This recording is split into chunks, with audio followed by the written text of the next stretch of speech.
Esse é o Bobeiras para Refletir. Nosso momento de relaxar, falando de séries e filmes bem levinhos. E também de pensar sobre as nossas próprias questões enquanto falamos da vida de pessoas fictícias. Eu sou Marina. E eu sou a Juliana. Pegue sua pipoca e vamos de fofoca. Oi, gente! Novo episódio e hoje a gente vai quebrar nossa regra e a gente não vai falar de vida fictícia, a gente vai falar de vida real, pois a gente vai comentar um reality show que é Queer Eye, especificamente Queer Eye Brasil, tá? Um dia a gente fala da versão americana, vai chegar esse momento, é que são muitos episódios, muitas temporadas já, então a gente preferiu começar pela versão brasileira, que só tem 6 episódios, é mais curta, é mais fácil de comentar aqui por enquanto, tá? É isso, amiga, vamos de sinopse. Isso, vou ler a sinopse da Netflix. Os 5 fabulosos brasileiros usam conhecimento em bem-estar, estilo, beleza, design e cultura para transformar a vida de heróis e heroínas da vida real. E aí eu já acho legal dar uma pincelada no que realmente é o reality, qual que é a ideia desde que ele foi pra Netflix, né? Assim, tudo começou com um programa lá do início dos anos 2000, que é o Queer Eye for the Straight Guys, que é, né, um olhar, né, mais gay, mais queer para homens héteros. Então a ideia era essa, eram, né, vários homens gays, que cada um em sua profissão ia ali dando um jeito na vida dos homens héteros, resolvendo vários setores da vida desses homens. E aí o que acontece é que isso voltou recentemente com o Queer Eye, a versão americana, há uns anos atrás, se não me engano, foi 2017? Foi por aí. 2018. Isso, 2018. Essa versão já renovada, de novo, com os homens, né, 5 homens gays, LGBTs, na verdade, em geral, pra cuidar da vida de várias pessoas. Por isso tiraram o complemento do final. Então, às vezes eles vão ajudar outros homens gays ou homens trans, mulheres trans, vão ajudar mulheres, homens, então é bem mais abrangente a coisa. É muito legal, porque justamente por isso, porque eu acho que traz muitas histórias diferentes, de várias realidades, isso é muito bacana da série, né? E aí, esse ano, lançaram a versão brasileira, com algumas mudanças que eu achei bem legais, assim, da versão americana. Aí, só pra dar o contexto aqui de como é na versão americana, como é que é separado isso, né? Quem são, na versão americana, são os Fab Five, né? Os 5 fabulosos. E aí tem o Anthony, que é Food and Wine, que basicamente ele ensina as pessoas a cozinhar e tudo. E, inclusive, esse setor foi retirado aqui no Brasil, já a gente comenta. O Tem, que é de moda. O Caramo, que é pra cultura. Eu gosto da coisa do Caramo, que é cultura, mas ele é basicamente um psicólogo na série. Assim, a função dele é essa. Acho que nos dois, na versão americana e na versão brasileira, a cultura fica meio como psicólogo. Basicamente isso. Aí tem o Jonathan, que é de aparência, cabelo, maquiagem, etc. E o Bob, que é de design. Aqui no Brasil, teve uma troca que foi justamente no Food and Wine, que colocaram o Fred, que é um médico, que é pro tema bem-estar. E é muito legal, porque ele traz a coisa da comida ainda assim, em alguns episódios. Só que a gente vive neste país, né, gente? Não dá pra estar colocando essa comida nesse lugar tão chique, né? Do Foods and Wine. É que eu não acho que é muito um negócio tão chique e requintado, o Foods and Wine. É que eu acho que é uma coisa muito mais, tipo, de recreação e um lazer, pensando em aperitivos e etc. Que foge um pouco do contexto brasileiro, que não é todo mundo que tem essa condição, principalmente no momento atual. Então eu acho legal que fizeram essa mudança e também acho que a gente precisa apresentar os 5 fabulosos brasileiros, né? Que são Fred, que é esse que a gente estava falando sobre bem-estar, o Rica Benozati, que fala sobre estilo, o Lucas Carpelli, que é sobre cultura, o Johan Nicolas, que não é brasileiro, é francês, e é dessa parte da beleza, e o Guto Requena, que também é do design. Foram as outras categorias que ficaram dentro do que já existia da versão americana. Agora vamos comentando as categorias. Primeiro essa que mudou, né? E é legal essa do bem-estar, que é do Fred aqui no Brasil, porque traz muito essa coisa, realmente, ele traz a parte da saúde, até porque ele é médico, né, mesmo. E fisioterapeuta. Então, muitas formações. Ele dá essa chamada em vários dos participantes, né, vários dos heróis das histórias, porque realmente é um cuidado, são cuidados necessários e ao mesmo tempo ele ainda traz ali a coisa da alimentação e tal, justamente por ele ser médico também. E aí ainda assim tem o complemento da cultura, que é a parte mais psicológica e tudo. Eu acho que tanto o bem-estar quanto a cultura, os dois têm esse lado mais psicológico, para conversar mais com as pessoas e entender o que aconteceu para elas chegarem nesse ponto de serem inscritas num reality para transformar a vida delas, né? Eu gosto, assim, principalmente a versão americana, que já tem muitas temporadas. No começo, tu vê que eram pessoas muito quebradas que estavam ali, sabe? Que precisavam muito de ajuda. Com o passar das temporadas, a gente começa a ver muito mais histórias inspiradoras de gente muito incrível e que só precisa de uma forcinha, assim. E aí eles vão meio que alternando entre isso. Pessoas que são muito incríveis já e elas só precisam de uma ajudinha ali na vida delas. E pessoas que estão muito quebradas, que visivelmente estão muito mal e elas precisam muito daquela ajuda. Elas precisam muito dessas 5 pessoas que vão chegar na vida delas e vão mudar tudo. E isso é legal desse programa, porque ele não é simplesmente um makeover, né? Eles não ajeitam teu cabelo, te dão umas roupas novas e acabou. Não, eles vão resolver todos os setores da tua vida, eles vão investigar tudo. Inclusive, a parte que eu mais gosto do programa, além do momento em que a gente vê as coisas mudando, é o momento que eles estão na casa da pessoa remexendo em tudo. Abrindo geladeira, armário, olhando embaixo da... Tudo. Eles mexem em tudo. Inclusive, na versão americana, o Anthony tem uma mania horrorosa de ficar cheirando tudo. É horrível, é traumatizante, assim, assistir.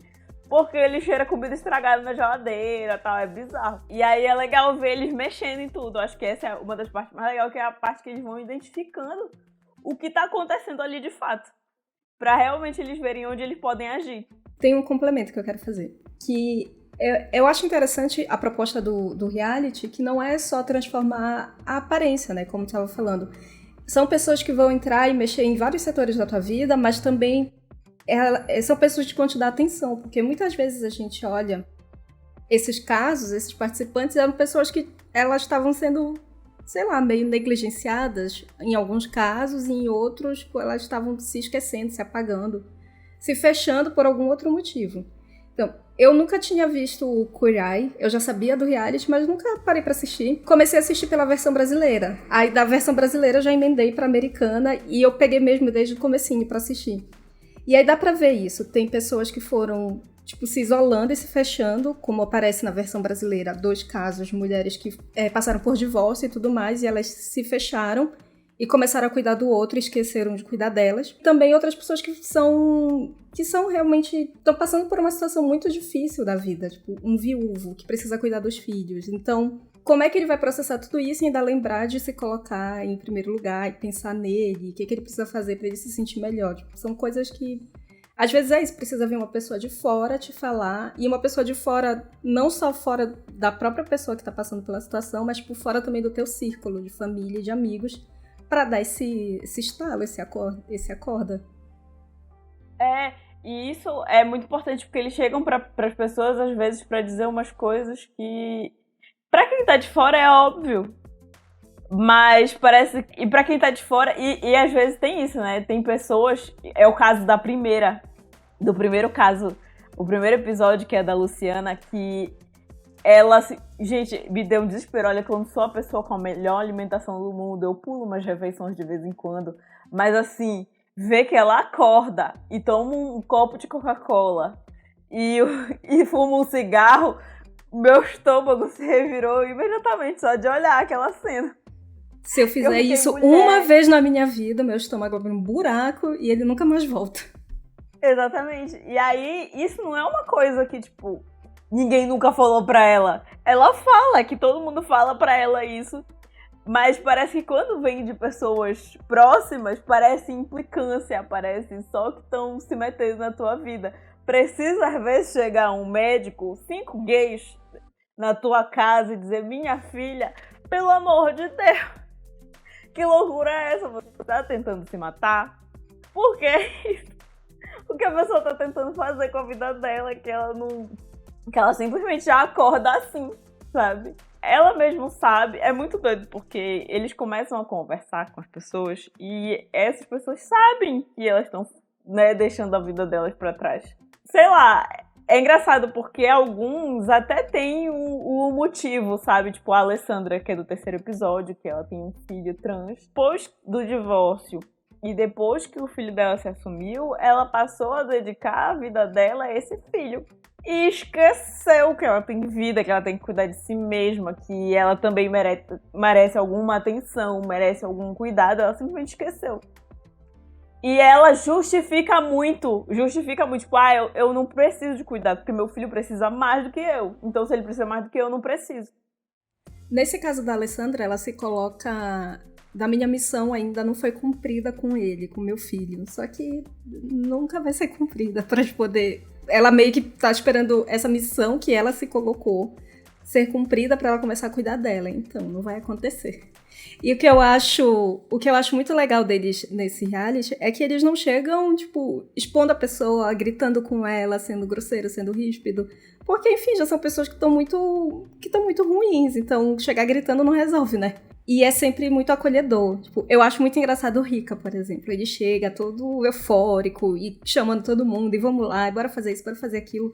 Mas é sempre muito acolhedor. Nunca ele ridicularizando a pessoa, ou falando que as coisas que ela veste são feias, que ela não tem noção de nada. É muito respeitoso. E até quando as pessoas olham estranho no começo que ele tá sugerindo, ele vai lá devagarzinho mostrando pra pessoa o que ele tá propondo, qual que é a ideia dele. A coisa da moda, a parte de moda no Queer Eye, tanto o brasileiro quanto o americano, eu adoro essa parte. Eu acho lindo o trabalho do Tem e o trabalho do Rica. Porque é maravilhoso, porque eles fazem, tem muita coisa, tem, se eu não me engano, todas as mulheres que aparecem na versão brasileira, a Luciana, a Alessandra e a Tânia, elas todas têm a coisa com o corpo, de que elas não estão magras o suficiente para certas roupas. Eu estou gorda, eu não posso usar essas coisas. E ele chega tipo, não quero usar cor, não quero isso, não quero aquilo. Esse monte de padrão e de regra que colocam sobre o corpo feminino. E ele vai lá e, olha, não é nada disso. A gente tá aqui só se vestindo. Não gostou dessa calça, a gente troca, a gente coloca outra. Mas o importante é, tipo, tá aberto e testar. Testar, exatamente. Isso é muito legal. Juro, essa é uma das coisas mais legais desse programa, é a parte da roupa, que eu acho que é uma transformação, assim, absurda que ele faz na pessoa e fazendo ela se sentir bem, não impondo certas coisas e nem vindo com umas regras prontas, sabe? Não é Esquadrão da Moda. E além disso, ele também é muito atencioso no que aquela pessoa já usa. Tipo, o episódio do Rafael, que é o viúvo, ele só propõe tipo, modelagens um pouco diferentes, mas dentro de uma paleta de cor que ele já usa, de coisas que ele já tá acostumado. Ele só vem aqui mostrar, olha, se ajustar a barra da calça, a roupa fica melhor. Isso. O Tem também é assim.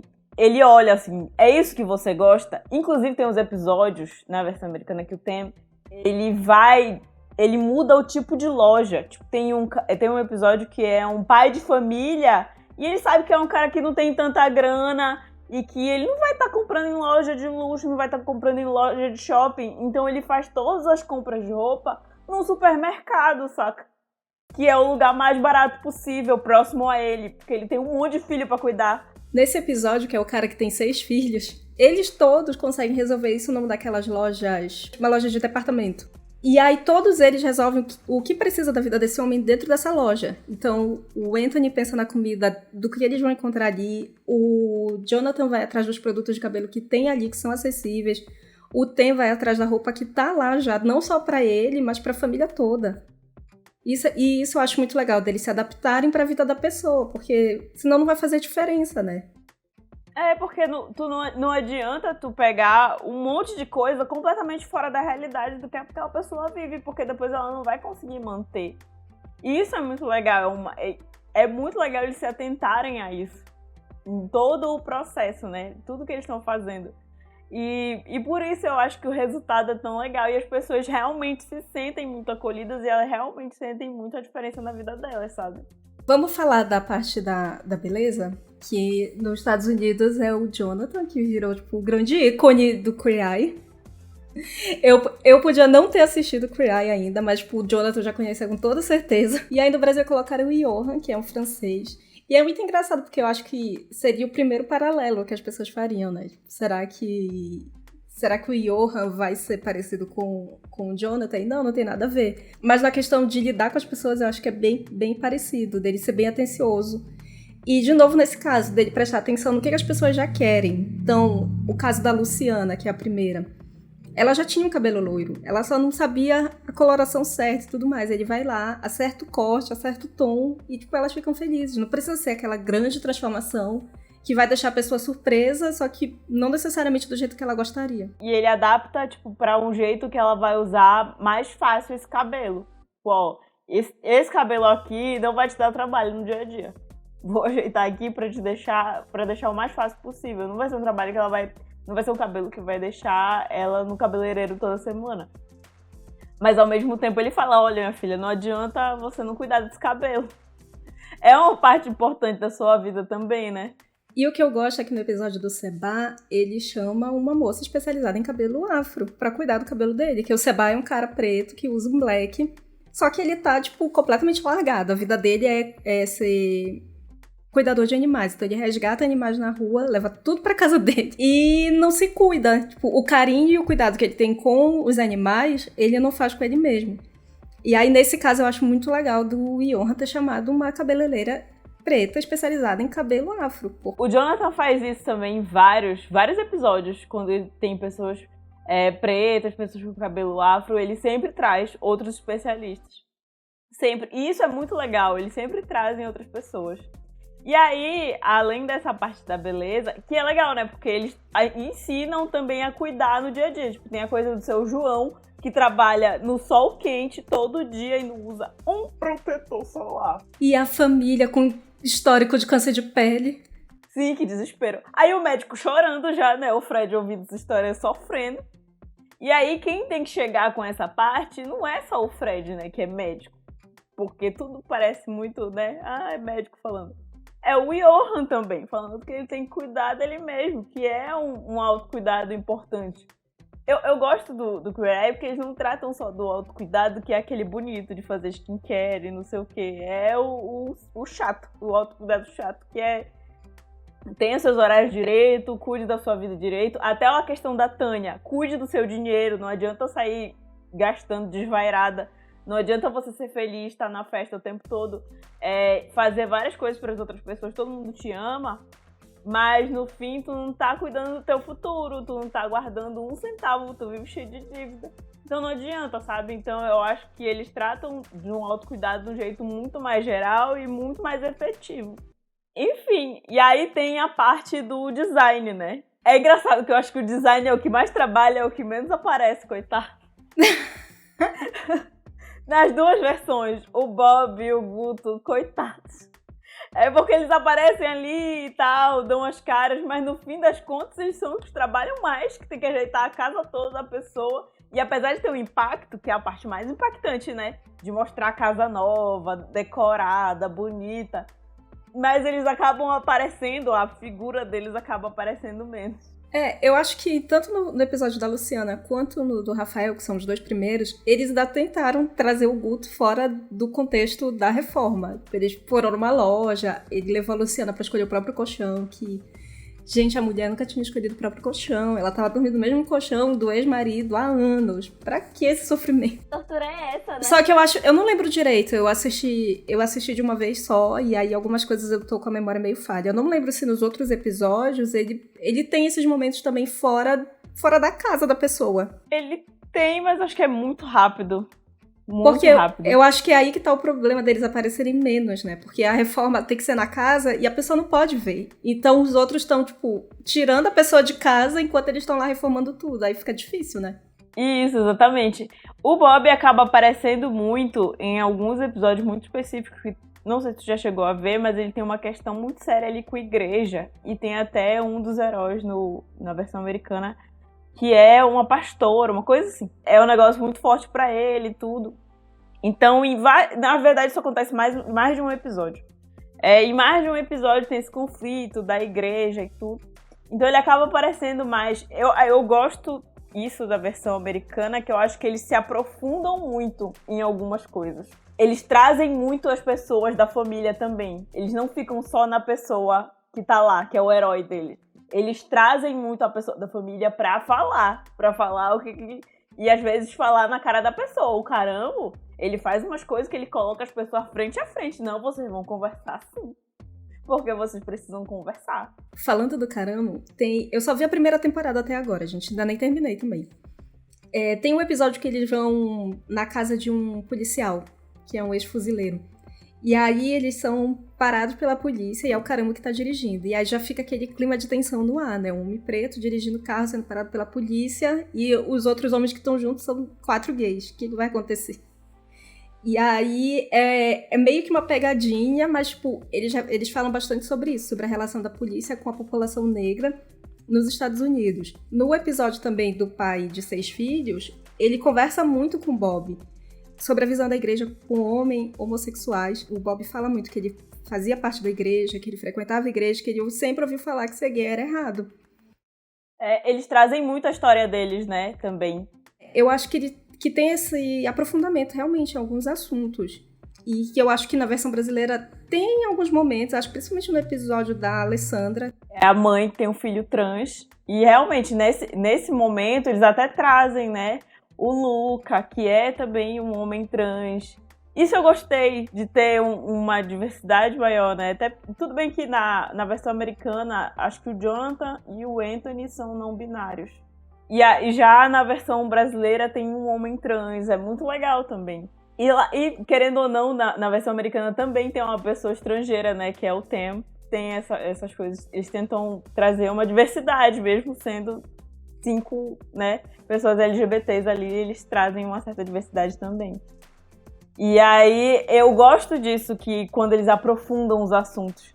Tanto que esse episódio me bateu muito, assim, cara. O episódio da Alessandra, o episódio do Rafael, que é o viúvo. Nossa, gente, o episódio do Rafael... O do Seba, eu fiquei também bem... Eu fiquei bem pegada, porque era claramente uma pessoa que tava... que tava irritada com a vida, que tava desesperançosa, desacreditada do ser humano. Gente, não tem como criticar ele. É muito compreensível tu querer trocar gente por bicho.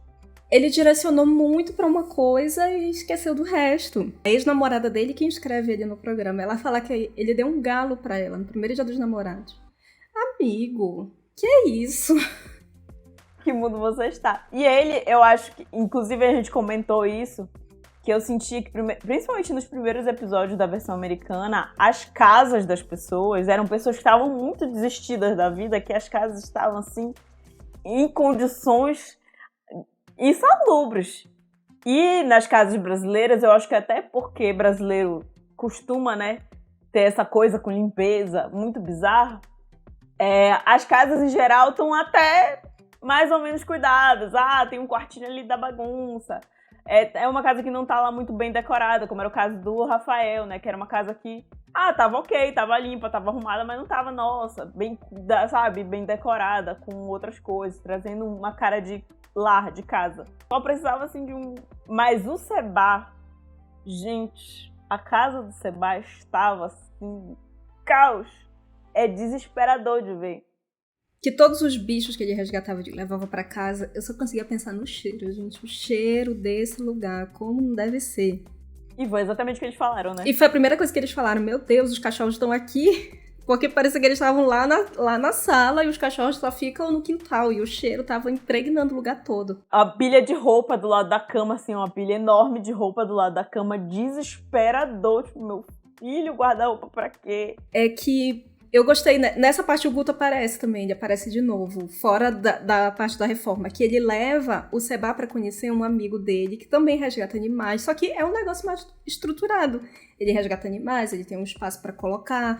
Se não cabe todo mundo ali naquela loja, ele divide entre as pessoas que trabalham ali. Ele não coloca a responsabilidade só na costa dele, ele divide com outras pessoas essa responsabilidade. Existem várias formas de fazer o que ele tá fazendo, que ele não precisa jogar tudo sobre a costa dele e que ele pode se relacionar com pessoas que têm a mesma vontade, a mesma paixão pelos animais como ele. Ele se desencantou com uma pessoa ali, se chateou com uma pessoa ali, mas existem outras pessoas no mundo e ele pode fazer outras conexões. Então isso foi muito legal desse episódio com... Isso, essa parte foi bem legal. Olha aí, tem esses momentos que eles têm que aparecer, porque senão, bicho, eles só vão ficar reformando casa. Nossa, e a reforma que ele faz na casa do Seba é maravilhosa, porque aquele quintal, gente, ele transforma aquele quintal num pet shop perfeito. Sim. E eu gosto muito de ver essa parte. São as partes que eu mais gosto, né? Essa parte da casa, de ver a transformação que eles fazem, porque tanto o Guto quanto o Bob, eles operam verdadeiros milagres. Assim, são umas coisas que eles fazem, principalmente o Guto aqui no Brasil, visto que não é os Estados Unidos, que tudo é feito de papelão, né? Que, gente, não... Nem se compara, eu não sei como que ele faz em uma semana a obra. Não... E, né, a gente sabe como é que é a obra aqui no Brasil, que é pra durar uma semana, dura um ano. E ele consegue fazer umas coisas, assim, incríveis, milagrosas em uma semana e pouco. Eu acho muito mágico. E eu gosto muito de ver. É essa parte e a parte que eles estão lá remexendo em tudo. Que eles estão lá descobrindo as coisas, abrindo tudo, abrindo geladeira, vendo, identificando todos os problemas, né? Tudo que eles vão atacar depois. Tudo que eles vão tentar resolver. E é engraçado que nesse caso do Seba, ele cozinha para os animais, ele não dá a ração seca, ele cozinha para os animais uma comida toda balanceada, feita por ele mesmo, e para ele não faz nada. Tudo ele pede delivery. Isso não faz sentido. Como é que a pessoa chega nesse nível? Isso é muito doido, né? Que a pessoa desistiu dela mesma, ela só pensa no outro. Só vai, e é muito, porque ele realmente se esforça muito. Eu gostei muito desse episódio do Seba, eu fiquei até triste quando vi que acabou, porque ele é o último. Porque, além de tudo, eles ainda ajudam no empreendimento do cara. Tem outros, na versão americana também tem episódios que eles fazem isso, que eles dão uma ajudada ali no empreendimento da pessoa, não só na casa, na vida, mas eles ajudam também no trabalho, principalmente quando é um empreendedor, assim, e quando é um micro, que é o caso dele, né? Que eles dão carro no final e ele fica assim, besta. Eu tava besta, imagina ele. Eles dão uniforme, porque ele se jogava pra resgatar os animais e tudo quanto era canto, ele se jogava com a própria roupa do corpo. E aí ele se machucava, a roupa rasgava, nada durava. E aí o Rika entrega um uniforme pra ele, todo bonitinho, todo padronizado, combinando com a marca que fizeram pra botar no carro dele. É bem fofinho. Exatamente. Entrega uniforme, entrega material de proteção pra ele, entrega várias coisas. Isso é tipo, olha, tá aqui tuas roupas, use-as quando for sair. Tá aqui teu uniforme, esse é pra usar pra trabalhar. Esse tu pode abraçar cachorro, gato, pode fazer o que quiser, rolar no chão, à vontade, né? Mas não faça isso com suas roupas de sair, anjo, né? Vamos separar as coisas. Não, e tem uma separação também do que é o trabalho e o que é a vida dele fora do trabalho. Porque ele se enfiou, querendo ou não, mesmo que seja resgatar animais que a gente ama e acha fofinho ter os animais, mas é o trabalho dele. Ele se enfiou completamente no trabalho. Não dá pra te viver só disso, né? Não dá pra viver só de trabalho. A pessoa tem que ter outras coisas na vida. Por mais que ela ame muito esse trabalho, olha, a pior coisa na vida de uma pessoa é ela gostar muito do trabalho dela. Porque é pedir um burnout, tipo. Quanto mais a pessoa gosta do trabalho, mais ela se mata por ele.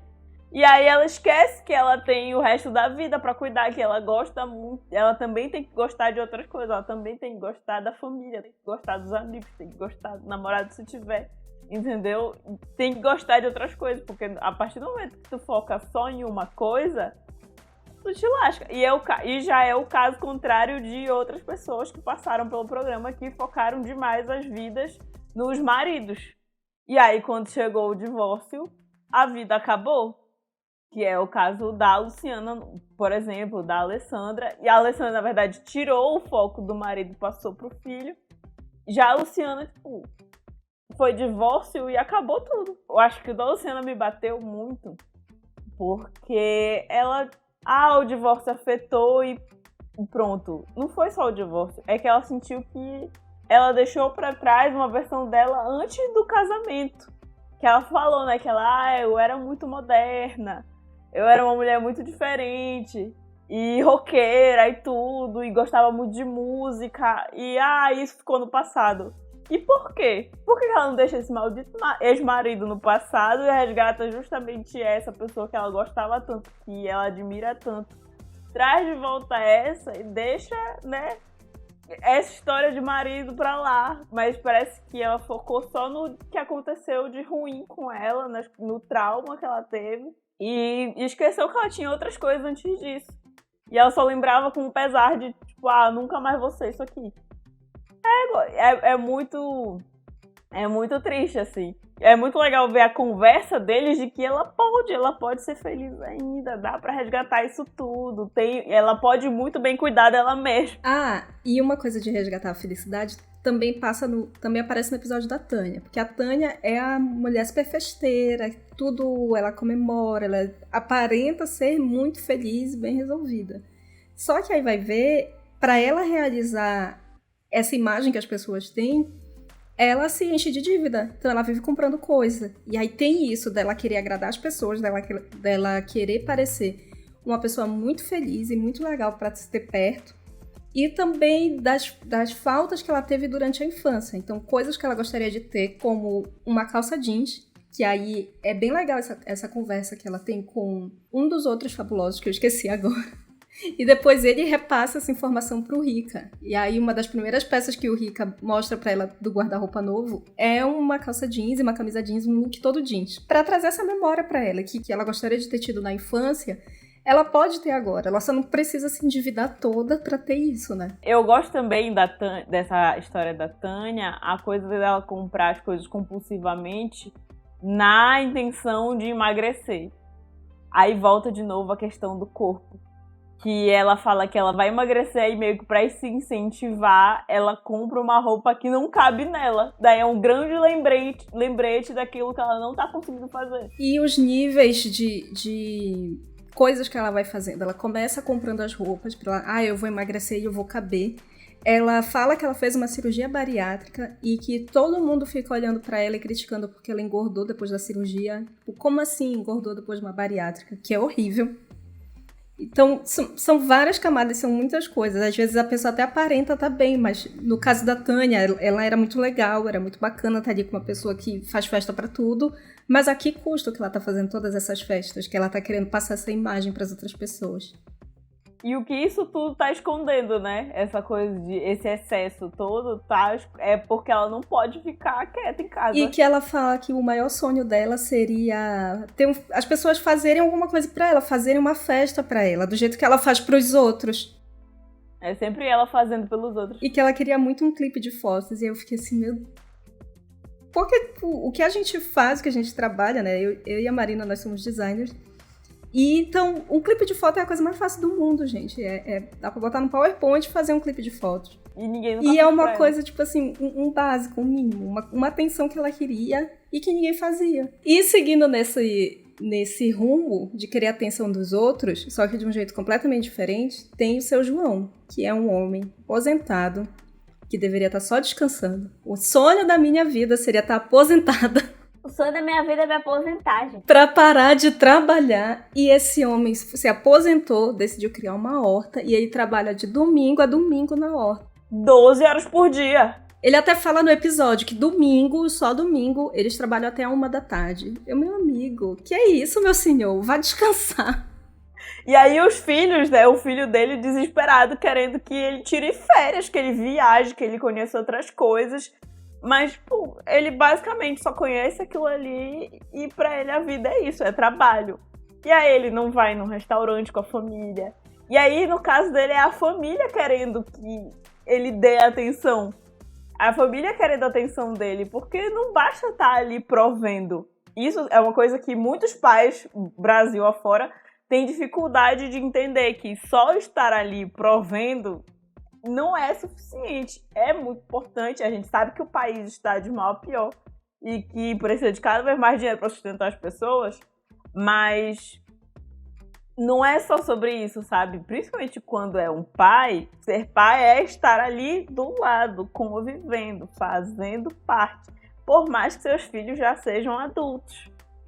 Às vezes eles querem um alô, uma saída para ir ali no restaurante, conversar, assistir um negócio, num cinema. Conversar mesmo sobre outras coisas que não seja trabalho.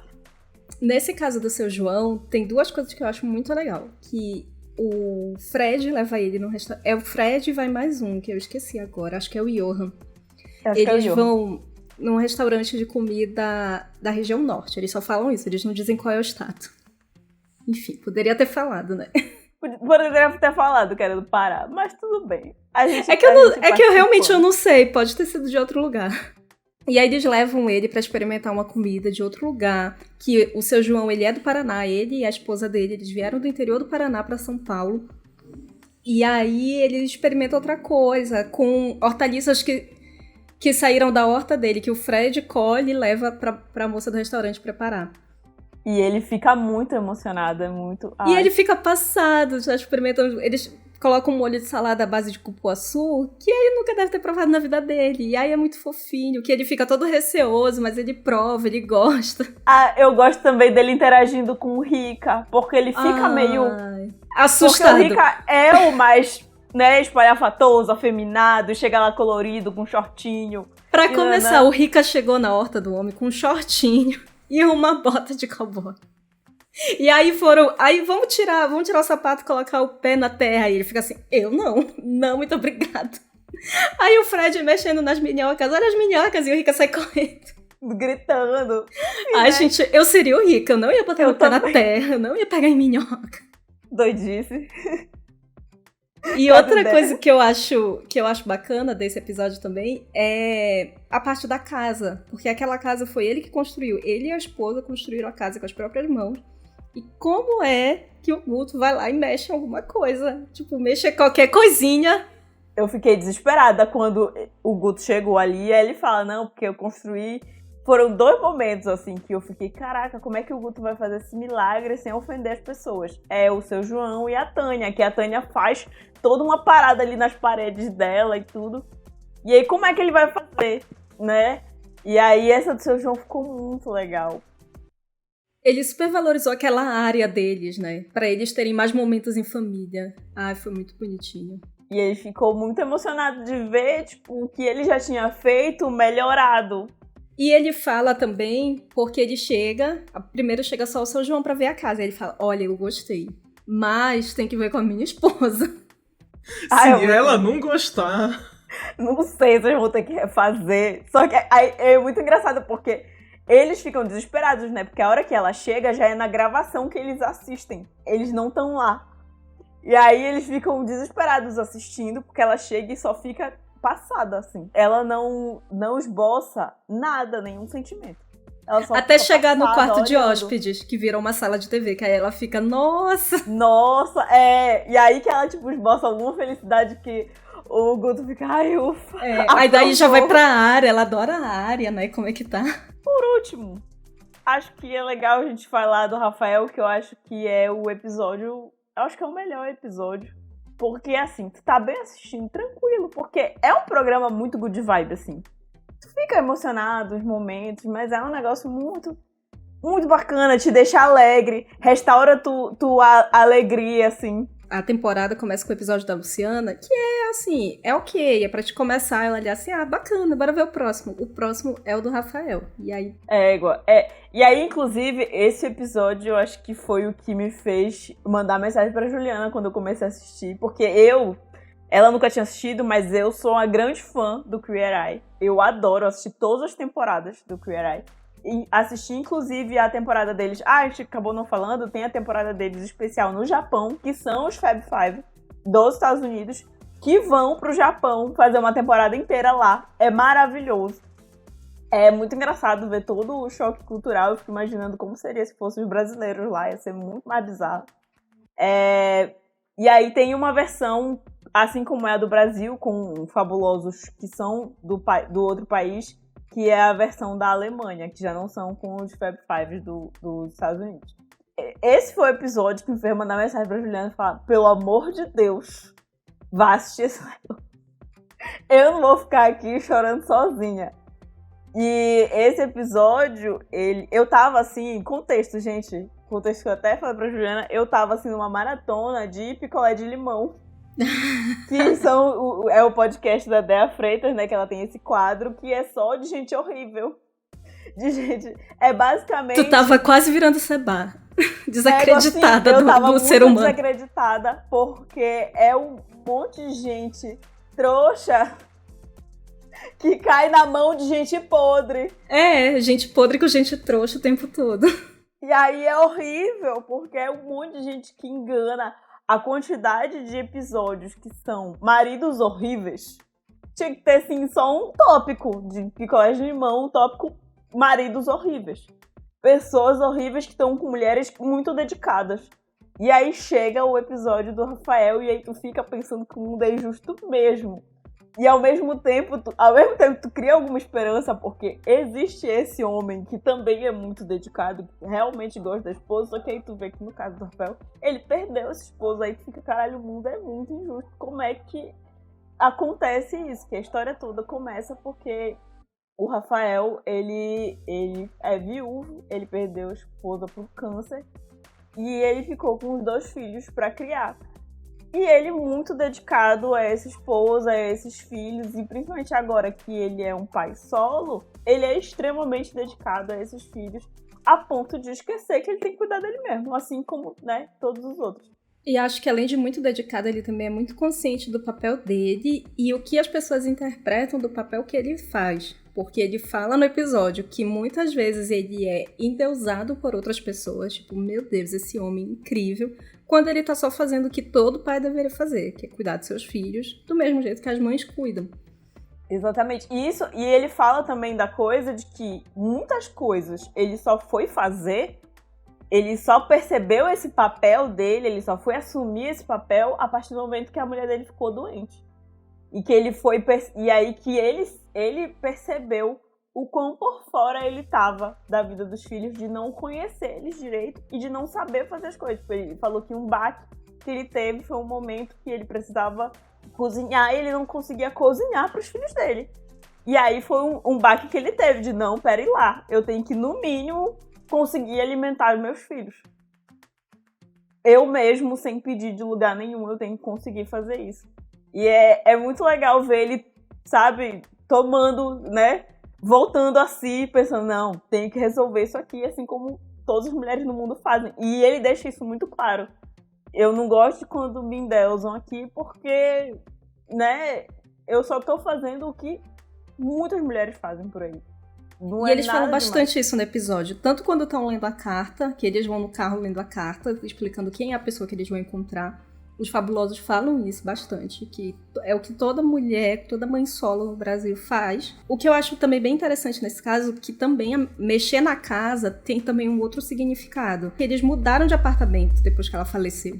Então eles mudaram de lugar e o lugar não tem cara de nada, não tem cara de casa, porque eles nem tinham, a família não tinha estrutura pra pensar nisso. Eles acabaram de perder a mãe, as crianças, né? Eles só estavam na base da sobrevivência, né? Não tinha a coisa de vamos criar aqui um ambiente aconchegante que tenha a nossa cara e que tenha nosso jeito. Só era a gente precisa morar aqui. A gente precisa sobreviver. E o que tinha na casa de decoração eram coisas mais relacionadas a esse momento da mãe. Então tinha um cantinho que estavam todos os desenhos que as crianças fizeram, que aí aparece o desenho que a filha dele faz quando a mãe morreu, que é fazer uma estrelinha. E quando eles olham isso, todo mundo começa a chorar e eu fico, meu Deus do céu. Foi a hora que eu comecei a morrer aos poucos. Foi a hora que mostrou esse desenho, gente, acabou pra mim. Aí eu chorei desse momento até o final do episódio. E tem a parte que é tipo um altar, que todas as pessoas que estavam ali do lado deles, de todas as religiões, foram entregando os símbolos que representavam alguma coisa pra demonstrar o carinho que eles estavam tendo por aquela família.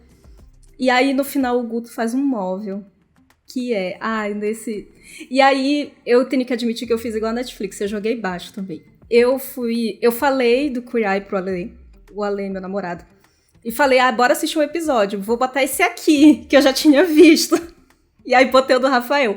Quando aparece esse móvel, gente, o Ale ficou... Eu tô expondo ele aqui, ele nem sabe. Ele ficou completamente derretido. Tipo, ele começou a chorar. Tipo, meu Deus, isso que é criatividade. Olha o que ele faz. Um móvel com as portinhas, com as estrelinhas recortadas. E dentro desse móvel estão todas as lembranças. Os santos que eles ganharam, as guias, as cartas... tudo, foto, tá, tipo, virou um grande móvel de memória. E é muito significativo isso, porque ele conseguiu também colocar um local no apartamento para concentrar essas memórias, porque tava tudo espalhado. Era o que tinha naquele espaço. Memórias da esposa e da mãe. E, gente, foi muito emocionante. E é muito doido porque a gente chora, assim, desesperadamente, mas ao mesmo tempo a gente fica, caralho, o mundo é muito bom. É isso, renova a tua esperança da humanidade, porque tu vê que tem gente muito atenciosa, como os fabulosos são, né, que estão ali pra ajudar, e como tem gente legal, como todos os heróis que aparecem, sabe? Todos são pessoas incríveis, que são muito legais e que só precisam ali sabe, de uma forcinha, de alguém que cuide deles também. Nossa, Queer Eye é muito bom, gente. Eu assisto sempre que sai temporada nova, é muito maravilhoso. E no final o Luca pede pra ele escrever uma carta pros amigos, porque ele também se afastou muito dos amigos, que aí fica também puxão de orelha pra homem. Por que se afastar do amigo que acabou de perder a esposa? Que é isso, gente? Que amizade é essa? Então, tem essa coisa de como eles não sabem lidar, não sabem como conversar, e aí, de novo, né? Lá vai, né? Até que o Queer Eye vai ter que falar mal de Vai ter macho. que falar mal de homem. Pelo amor de Deus, gente. Como faz uma coisa dessa? O homem perdeu a família. A família toda estruturada, é a hora que a pessoa precisa dos amigos ali. Esse é o momento que o amigo tem que aparecer. Numa hora dessas, essa é a hora que um amigo aparece, que é pra te segurar, pô. E não o contrário. E não pra ele sumir, desaparecer, te deixar sozinho. Péssima ideia. E aí o Rafael escreve a carta pros 5 fabulosos. Tipo, ele considera eles os novos amigos dessa fase. E, como não chorar, gente? Como não chorar? Gente, eu choro muito. Tem um episódio bastante parecido com esse na versão americana. Eu acho que é na segunda ou na terceira temporada. Que também é de um viúvo. Pai Eterno, quanto eu chorei. Que foi o episódio que eu falei, que eu assisti com um amigo nosso, com o Aurélio. Que nem é dessas pessoas que ficam se derretendo por tudo. Mas não tem como, gente. Não tem como não chorar. Tem uns episódios que é impossível, só se teu coração for de gelo. Não, nem como. Queer um negócio que a gente assiste e fica, meu Deus, é lindo. E é isso, renova muito a nossa esperança na humanidade. A gente fica feliz que existe muita gente boa no mundo ainda, apesar de ter muita gente péssima, mas é muito bonito. Eu gosto muito do programa, da proposta do programa no geral. Eu fiquei muito, assim, desconfiadíssima da versão brasileira. Por quê? Porque eu sou muito apegada nos fabulosos americanos. Eu sou muito apegada nos 5. Eu amo todos. Eu sigo todos no Instagram. Acho todos maravilhosos. O Anthony, então... Na verdade, o Anthony, o Tam e o Jonathan, pra mim, nem sei. Eu queria ser amiga deles. Na verdade, gente, a grande... o efeito colateral do Queer Eye é ficar sonhando com o dia que vão chegar 5 gays na tua casa pra cuidar da tua vida. Meu sonho é aparecerem esses 5. Até agora só chegaram gays na nossa vida pra gente cuidar da vida deles. Porque, olha só, é resolvendo o caos dos amigos, no nosso caso. Porque tô esperando chegar 5 gays aí pra me ajudar. É isso que eu queria, gente. Meu sonho, acho que é o grande efeito colateral, é ficar desejando essas pessoas na tua vida pra ajeitar teu guarda-roupa, ajeitar tua casa, melhorar o cabelo, te dar as dicas, ver se toma vergonha na cara, porque às vezes a gente sabe que a gente tem que fazer as coisas e a gente não faz assim mesmo. Às vezes precisa de uma pessoa de fora pra te dizer. Eu acho que o Queer Eye apesar, né, da gente ficar com esse efeito colateral aí, de ficar desejando que apareçam umas pessoas pra cuidar da tua vida, tem umas coisas que eles falam que te servem muito, que, né, a carapuça serve. Que eles falam e tu fica, né? Acho que isso foi pra mim também. Pega, né? Fica reflexiva.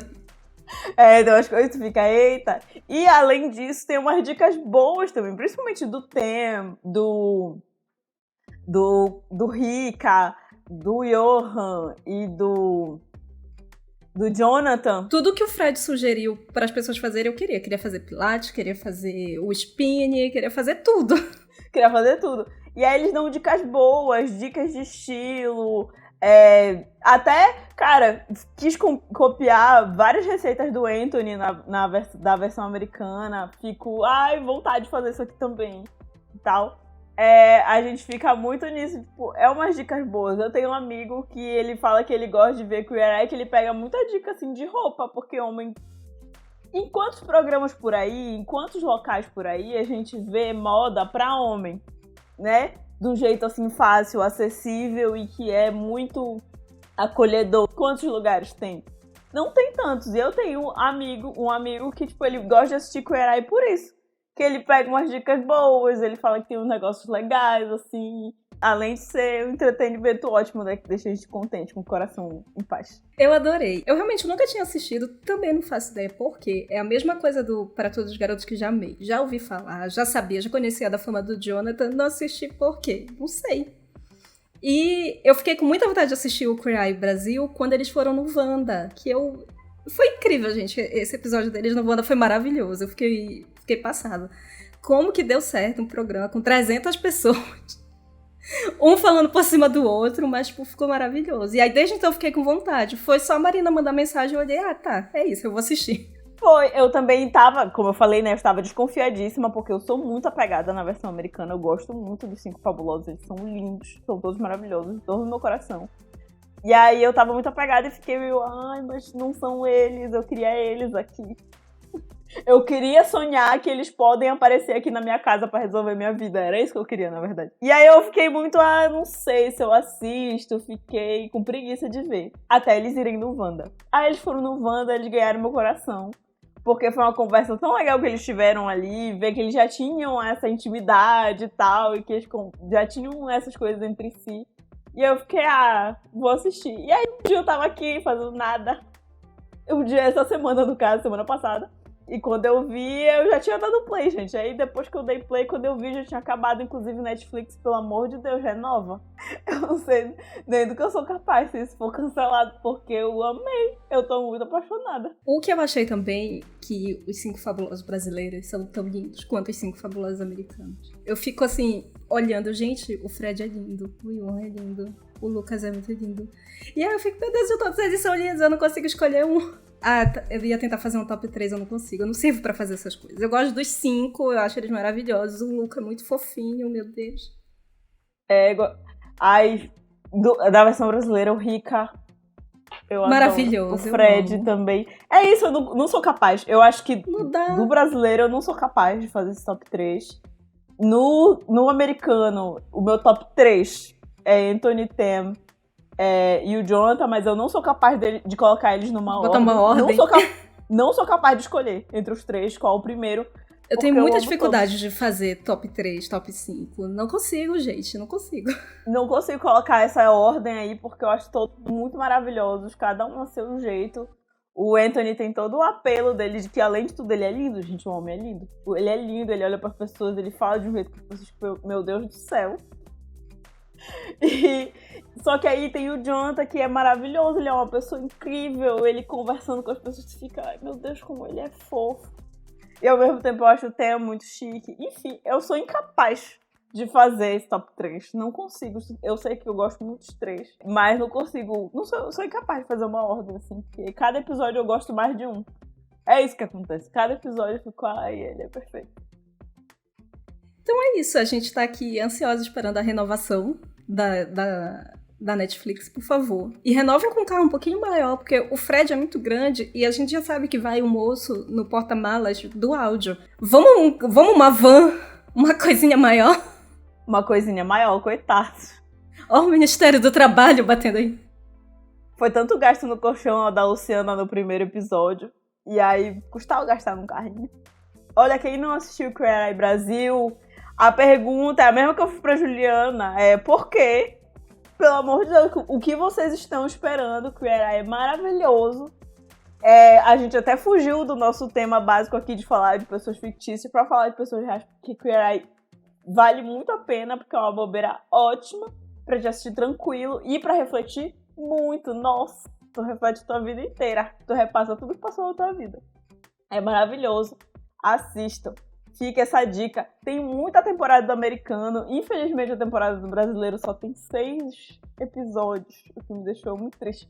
Então, gente, olha, pra quem não assistiu ainda, a única coisa que eu tenho é inveja, porque tem muita coisa pra assistir. Eu amei. Eu gostei de começar pela versão brasileira e depois ir pra americana, porque aí eu fico mais de boa, não tem essa comparação de ficar, meu Deus, será que a versão brasileira vai atender às expectativas?